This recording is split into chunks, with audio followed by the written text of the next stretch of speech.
Assalamualaikum warahmatullahi wabarakatuh. Puji serta syukur kehadirat Allah Subhanahu wa taala karena atas nikmat dan rahmatnya kami dapat menyelesaikan tugas ujian tengah semester mata kuliah Islam disiplin ilmu.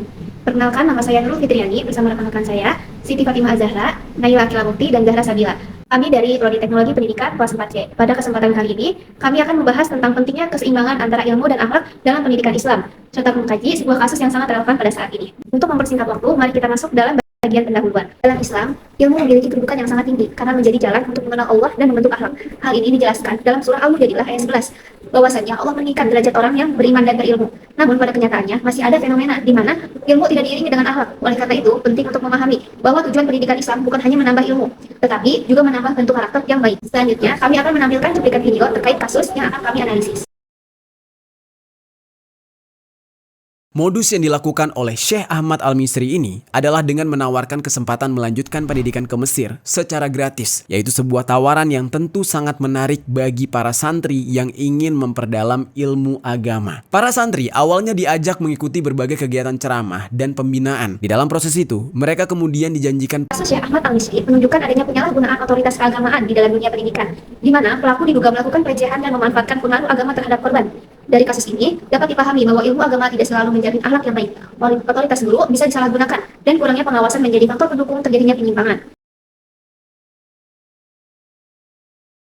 Baik, selanjutnya saya akan menjelaskan tentang konsep ilmu dalam Islam. Dalam Islam, ilmu bukan hanya sekadar pengetahuan, tetapi juga harus membentuk keimanan dan akhlak. Ilmu seharusnya menjadi sarana untuk mendekatkan diri kepada Allah serta memberikan manfaat bagi orang lain. Artinya, orang yang berilmu dituntut untuk mengamalkan ilmunya dalam kehidupan sehari-hari. Namun, dalam kasus Syekh Ahmad Al-Misri ini, terdapat adanya ketidakseimbangan antara ilmu yang dimiliki dengan perilaku yang dilakukan. Terlihat ilmu yang dimiliki tidak diiringi dengan pengalaman akhlak yang baik. Ilmu agama justru digunakan tidak sesuai dengan tujuan utamanya. Hal ini menunjukkan bahwa ilmu tanpa nilai Islam akan kehilangan makna dan nilai yang sesungguhnya. Oke, next ada integrasi akal dan wahyu.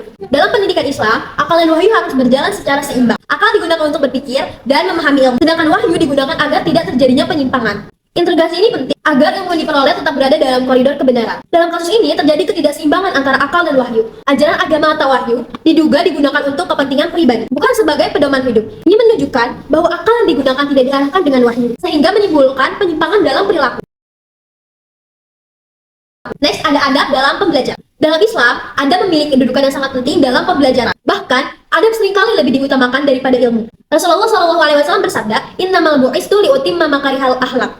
Artinya, seorang guru memiliki tanggung jawab moral dalam membimbing dan melindungi murid. Dalam kasus ini, adab dalam hubungan antara guru dan murid justru dilanggar. Kepercayaan yang diberikan murid disalahgunakan, sehingga menunjukkan hilangnya nilai adab dalam pembelajaran. Akibatnya, ilmu tidak membawa keberkahan, melainkan justru kerusakan. Baik, selanjutnya di sini saya akan menjelaskan islamisasi ilmu dalam kasus Syekh Ahmad Al-Misri. Nah, islamisasi ilmu menekankan bahwa semua ilmu itu harus selaras gitu dengan nilai-nilai Islam dan tidak bertentangan dengan akidah maupun syariat.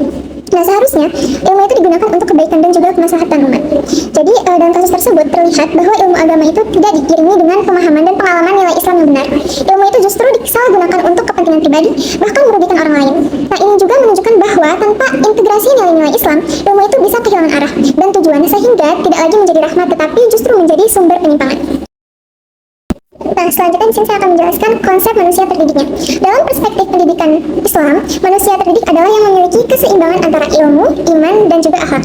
Nah, ketiga aspek ini harus berjalan bersama agar terbentuk pribadi yang utuh. Nah, dalam kasus tersebut terlihat bahwa meskipun seseorang ini memiliki ilmu yang tinggi, namun tanpa akhlak yang baik, dia tidak dapat dikatakan sebagai manusia terdidik. Nah, hal ini tuh menunjukkan bahwa keberhasilan pendidikan tidak cukup diukur dari kecerdasan intelektual saja, tetapi juga dari bagaimana ilmu tersebut itu membentuk perilaku dan moral. Tanpa akhlak, ilmu justru bisa menjerumuskan, bukan membimbing ke arah yang benar atau ke arah kebaikan. Selanjutnya saya akan menjelaskan tentang hakikat pendidikan dalam kasus Syekh Ahmad Al-Misri. Hakikat pendidikan dalam Islam adalah membimbing manusia menjadi pribadi yang beriman, berilmu, dan berakhlak mulia. Pendidikan tidak hanya berfokus pada transfer ilmu, tetapi juga pembentukan karakter. Dalam kasus ini, terlihat bahwa tujuan pendidikan belum tercapai secara maksimal, nilai moral tidak tertanam dengan kuat, sehingga terjadi penyimpangan perilaku meskipun memiliki pengetahuan agama. Selanjutnya, ada landasan teologis dalam kasus Syekh Ahmad Al-Misri. Dalam pembelajaran Islam, sangat penting sebagai dasar dalam memahami dan mengamalkan ilmu. Beberapa di antaranya adalah Quran Surat Al-Mujadilah ayat 11 tentang keutamaan ilmu, dan Quran Surat An-Nahl ayat 78 tentang akal, dan Quran surat Al-Jariyat ayat 56 tentang tujuan hidup manusia. Selain itu, hadis Nabi juga menegaskan kewajiban menuntut ilmu dan pentingnya akhlak. Dalam kasus ini, nilai-nilai tersebut tidak dijadikan pedoman dalam praktik kehidupan. Akibatnya, terjadinya ketidaksesuaian antara ilmu dan perilaku, yang menunjukkan pentingnya menjadikan ajaran Islam sebagai dasar dalam pendidikan. Selanjutnya, saran daripada kasus ini yaitu diperlukan penguatan integrasi antara ilmu dan nilai Islam dalam pembelajaran.